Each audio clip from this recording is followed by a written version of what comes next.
நாங்கள் ரிலீஸ் பண்ணும்போது வந்து ஐ திங்க் அதுக்கு அடுத்த வாரம் இது ஒரு பெரிய படம். படத்துக்கான கரெக்டான ரெக்கக்னிஷன் கிடைக்கல. எல்லோரும் கொஞ்சம் அப்படியே சோர்ந்துட்டோம்.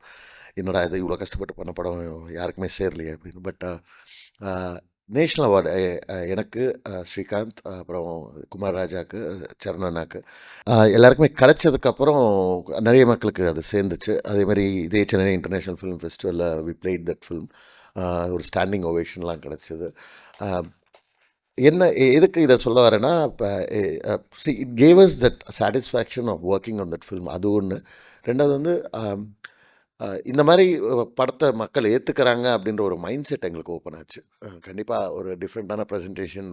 ஐ மீன் இது எந்த ஜானரில் ஃபிட் பண்ணுவீங்கன்னே சொல்ல முடியாது. அந்த மாதிரி பல கலவைகள் இருக்கும் இதுக்குள்ளே.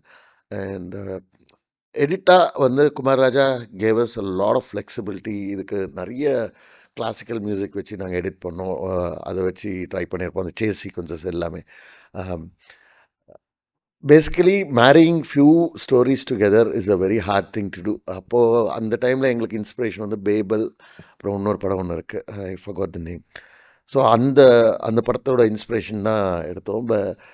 Majorly, what we wanted to convey across in this was Kumar, being Kumar, is very particular about how he wants his edits to look. So, நிறைய யூரோப்பியன் ஆட்ஸ்லாம் பார்த்து அதுலேருந்துலாம் இன்ஸ்பயர் ஆகிலாம் எடிட் பண்ணியிருந்தோம் இந்த படத்துக்கு. So yeah, that's the back story.